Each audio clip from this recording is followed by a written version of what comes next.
আসসালামু আলাইকুম রহমতুল্লাহ। 2022-23 শিক্ষাবর্ষের 2023 সালের অনার্স প্রথম বর্ষ পরীক্ষার ফর্ম ফিল আপের কিন্তু একটি বিজ্ঞপ্তি জাতীয় বিশ্ববিদ্যালয় প্রকাশ করেছে আজকে। তো এটা বিষয়ে আমরা কথা বলবো, তো অবশ্যই সম্পূর্ণ ভিডিও জুড়েই থাকবেন। তো আপনারা সবাই জানেন যে 2022-23 যারা শিক্ষাবর্ষে রয়েছে তারাই কিন্তু 2023 সালে অনার্স প্রথম বর্ষের ফাইনাল পরীক্ষা দিবে।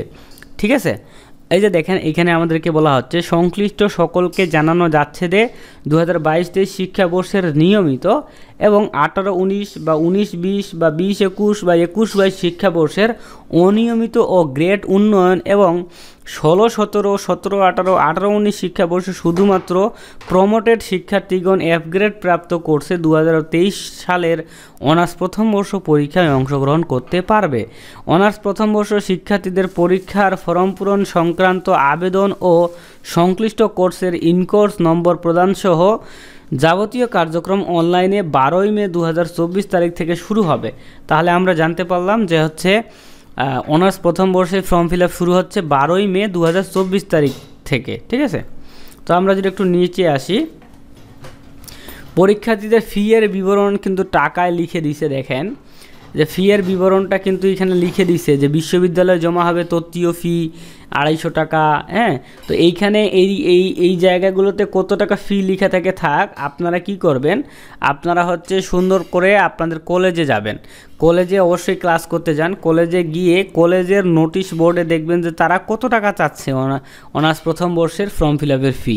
সো ওই যত টাকা চাবে এবং যা যা কাগজপাতি চাবে, হ্যাঁ, সেগুলোর ফটোকপি জমা দিয়ে দিলেই কিন্তু আপনার ফর্ম ফিল আপটি হয়ে যাবে। ঠিক আছে, তো এইখানে দেখেন আমাদেরকে সুন্দর করে দিয়ে দিছে যে আবেদন ফর্ম পূরণ শুরু ও শেষের তারিখ। তো এখন আমরা জানবো যে ফর্ম ফিল আপ কবে শুরু হবে এবং কবে শেষ হবে। তো যদিও আমরা জানা গেছি যে 12 মে 2024 তারিখে ফর্ম ফিল আপ কিন্তু শুরু হচ্ছে এবং 9 জুন 2024 তারিখে কিন্তু ফর্ম ফিল আপটি কিন্তু শেষ হচ্ছে। ঠিক আছে, তো এই 9 জুন 2024 তারিখের আগেই কিন্তু আমাদেরকে ফর্ম পূরণ করতে হবে অনলাইনে, তা না হলে কিন্তু হবে না। ঠিক আছে, এবং বাদবাকি এই যে ডাটা এন্ট্রি, নিশ্চয়ন, সোনালী সেবার মাধ্যমে টাকা জমা, হ্যান ত্যান, এগুলা কলেজের কাজ, এগুলা আমাদের দেখার কোনো প্রয়োজন নাই। আমরা 9 জুন 2024 তারিখের আগেই অনলাইনে ফর্ম ফিল আপ করে আমরা সুন্দর করে কলেজে গিয়ে টাকা জমা দিয়ে ফর্ম ফিল আপটি ডান করে ফেলবো। ঠিক আছে, তো এইটা গেল ফর্ম ফিল আপ। এখন দেখেন আবেদন ফর্ম সংগ্রহ, কিভাবে আবেদন ফর্ম ফিল আপটি করবেন। তো ফর্ম ফিল আপ করার জন্য একটা ওয়েবসাইট রয়েছে, এই যে ems.nu.ac.bd, এই ওয়েবসাইটের মাধ্যমে কিভাবে ফর্ম ফিল আপ করতে হবে আমরা কিন্তু আপনাদেরকে 12 তারিখে দেখাই দিব। অবশ্যই চ্যানেলটি সাবস্ক্রাইব করে সঙ্গেই থাকবেন। তো দেখেন এখানে কি বলেছে, নিয়মিত পরীক্ষার্থীদের জন্য সিলেবাস, কোন সিলেবাস অনুযায়ী আপনারা পড়বেন এটা এইখানে বলে দিছে। হ্যাঁ, দেখেন জাতীয় বিশ্ববিদ্যালয়ের অধীনে 22-23 শিক্ষাবর্ষের রেজিস্ট্রেশনকৃত অনার্স কোর্সের সকল ছাত্রছাত্রী 2023 সালের অনার্স প্রথম বর্ষের নিয়মিত পরীক্ষার্থী হিসাবে 13-14 শিক্ষাবর্ষের সিলেবাস ও সংশোধিত রেগুলেশন অনুযায়ী পরীক্ষায় অংশগ্রহণ করবে। তো আপনাদের কিন্তু পরীক্ষায় অংশগ্রহণ করতে হবে 13-14 যে সিলেবাস, ওই সিলেবাস অনুযায়ী। এবং দেখেন অনিয়মিত পরীক্ষার্থীদের জন্য 19-20, 20-21, 21-22 শিক্ষাবর্ষের যে সকল শিক্ষার্থী অনার্স প্রথম বর্ষ পরীক্ষায় অংশগ্রহণ করে নট প্রমোটেড হয়েছে অথবা পরীক্ষায় অংশগ্রহণ করেনি, এই সকল শিক্ষার্থী অনিয়মিত পরীক্ষার্থী হিসাবে 23 সালের প্রথম বর্ষ পরীক্ষায় অংশগ্রহণের সুযোগ পাবে।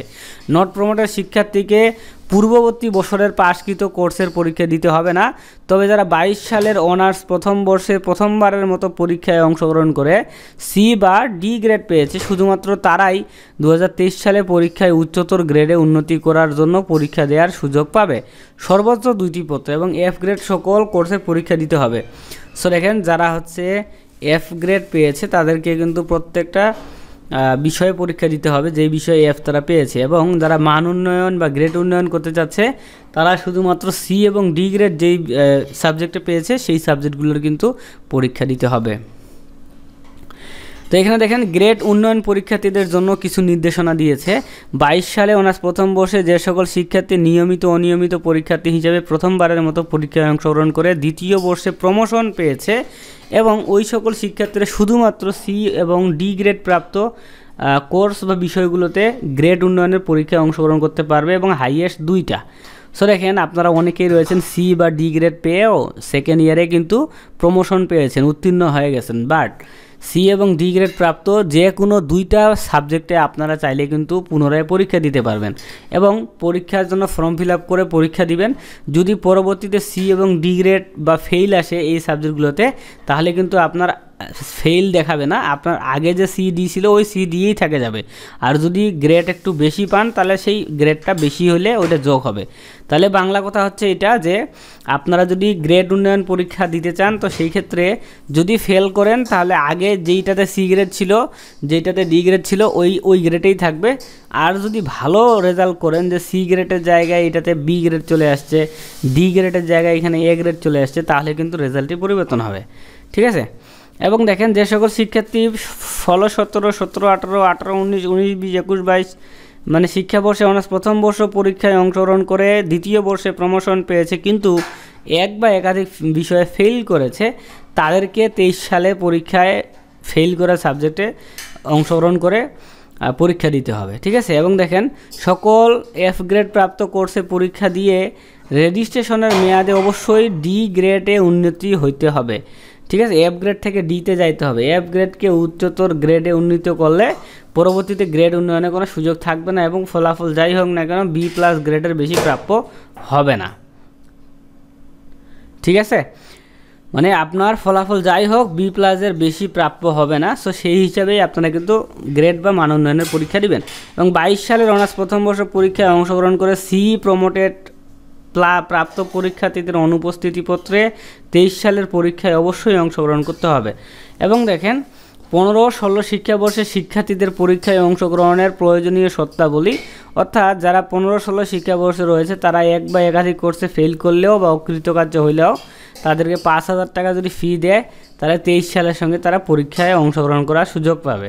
ঠিক আছে। এর জন্য রেজিস্ট্রেশন নবায়নের কোনো প্রয়োজন হবে না। কোনো শিক্ষার্থী ফর্ম ফিল আপ পরীক্ষায় অংশগ্রহণ অকৃতকার্য হলে কোনো অবস্থাতেই পরবর্তীতে পরীক্ষার অংশগ্রহণের সুযোগ পাবে না। হ্যাঁ। এবং পাঠ্যসূচি 4 বছর মেয়াদি 13-14 রেজুলেশন অনুযায়ী পড়তে হবে, এটা তো বলেই দিলাম।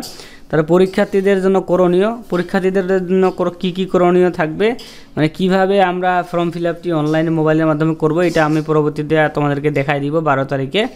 এবং কলেজের কী কী করতে হবে এখানে কিন্তু সব কিছু লেখা রয়েছে। এবং আপনারা ফি কীভাবে জমা দিবেন, যদি কলেজ কর্তৃপক্ষ মোবাইল ব্যাঙ্কিংয়ের মাধ্যমে ফি নেয় তাহলে মোবাইল ব্যাঙ্কিংয়ের মাধ্যমে কিন্তু আপনার ফিটা জমা দিতে হবে। তো ফি কীভাবে জমা দেবেন এটা জানার জন্য আপনাকে হচ্ছে প্রত্যেকটা স্কুলের নাম গুগলে রেখে সার্চ করতে হবে। হ্যাঁ। না পারলে ফেসবুকে সার্চ বাটনে যায় হচ্ছে যে লিখতে হবে, তাহলে কিন্তু আপনারা যাই হোক গ্রুপ বা পেজ পাবেন, তখন সলিউশনটা পাবেন। ঠিক আছে। এবং এখানে এইটাই ছিল। তো আজকের ভিডিও এখানেই শেষ করতেছি। সুপ্রিয় সকল ভিউয়ার্স, অবশ্যই এই ভিডিওতে লাইক করতে ভুলবেন না। আল্লাহ হাফেজ।